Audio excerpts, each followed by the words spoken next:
Oftentimes we say that Jesus is love.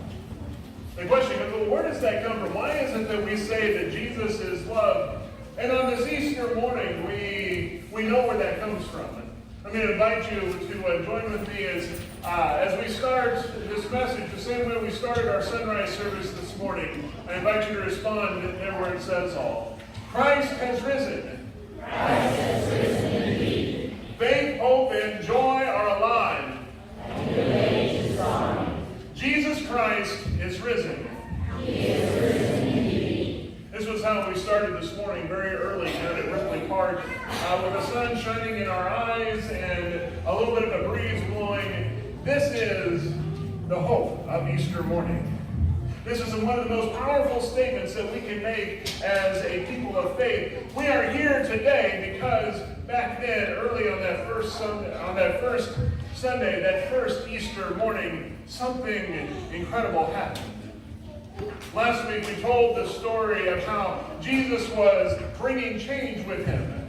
And even for the folks who believed in him and had faith that what he was doing was right. But it was also terrifying. Because change is hard, change is scary, change is terrifying. But they had hope and they put their faith in him. But before we get to Easter morning, the faithful had their high point on that Palm Sunday.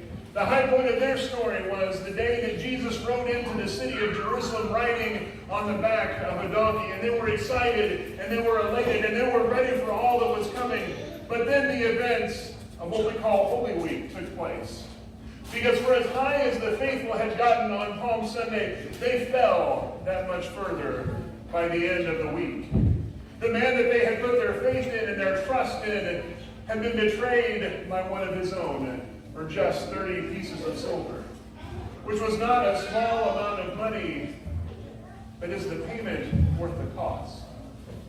Jesus was brought before his own religious leaders who wanted him dealt with, but they didn't want to get their own hands dirty. So they pushed Jesus off onto Pilate, who was the Roman governor at the time. And he really didn't want to deal with Jesus either.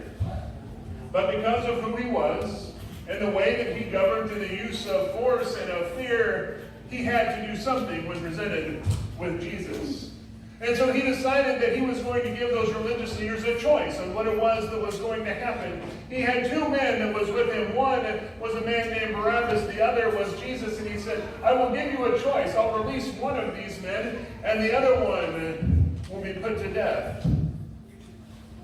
And then because it was so very early in the morning when this trial was taking place, the crowds they gathered there to witness this event were not the regular folks. We're not the everyday people. Those folks were just beginning to get up and beginning to start their day and beginning to make progress on what it was that was in front of them as they were preparing for the Passover and the Sabbath that was coming. Now the folks that gathered there were probably mostly made up of supporters of the religious leaders. And so when they were given a choice about who to choose and what to do, they were the ones that shouted, "Crucify him! Crucify him!" Jesus was marched into the city of Jerusalem and then killed on a cross. Then Jesus' body was brought down and was laid in a tomb over that long Sabbath day, when no one could do anything because it was the Sabbath. You couldn't go out, you couldn't do anything. No matter what it was that was going on, they had to wait through that long day. And so it was the first day of the week. Then when the women went to the tomb to take care of Jesus' body, only to come to the tomb and find that the stone was rolled away, that there was nothing there, which brings us back to where we started this message. Jesus Christ is risen. He is risen indeed.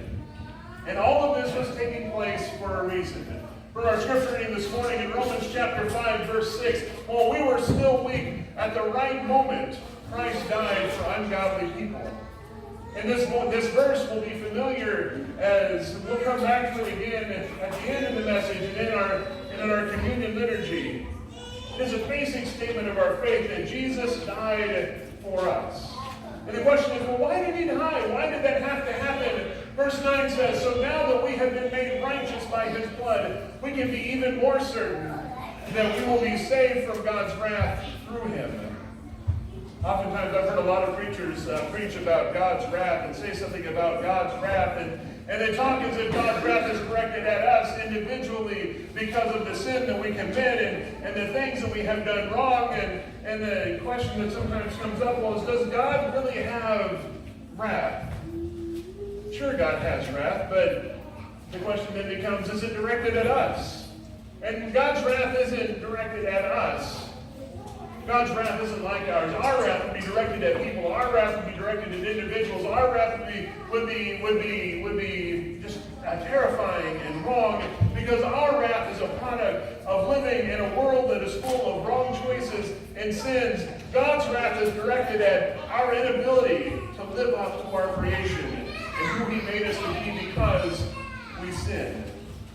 God's wrath is righteous, so it is focused on fixing what is wrong. And that is the story that we see take shape all throughout Scripture, that God is focused on fixing what has been made wrong, fixing what is broken. In verse 8, just one before this, but God shows his love for us while we were still sinners. Christ died for us. When we get to the communion liturgy, this is, for me, one of the most important places. Because God sent his Son into a world to fix what is wrong. To fix the fact that we don't have a way of getting unbroken on our own. That no matter what we try, we will always sin again, and it will always begin to control us and take over our lives and make it harder for us to do the things that we need to do, the things that we want to do. Because of that, all of those sins and those wrong choices, and you know what it is that I'm talking about there, because all of those things, and those are the things that take place in that list that keep us up at night. That list of things that we go through when we reach that low point in a day, and we remember all of the things that we regret. We think of all of the things that we wish we could do better. We think of all of the things that if we could go back and redo it, that we would fix, even though we continue to do those same things over and over again.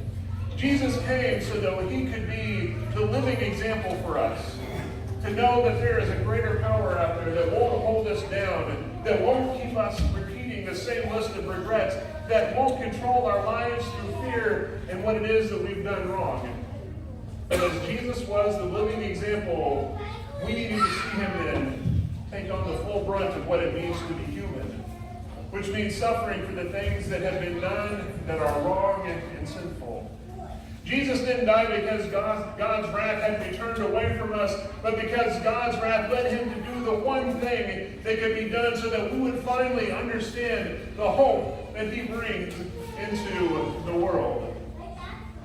It's because of that Jesus rising from the dead that is so important. All the rest of us, if we would have been killed, especially in that way, we would have stayed dead. We would have stayed in that tomb because we don't have the power to overcome death. We don't have the power to overcome sin and wrong choices. We don't have that kind of ability. But Jesus rose from the dead as a living answer to sin that shows that sin has no control, and that God gives us grace and freedom to overcome everything that would hold us back. And so we join this morning in a celebration that Jesus started that draws us into that power that overcomes death that is brought on by sin. And we come back to those same words out of the book of Romans. While we were still weak, at the right moment, Christ died for ungodly people.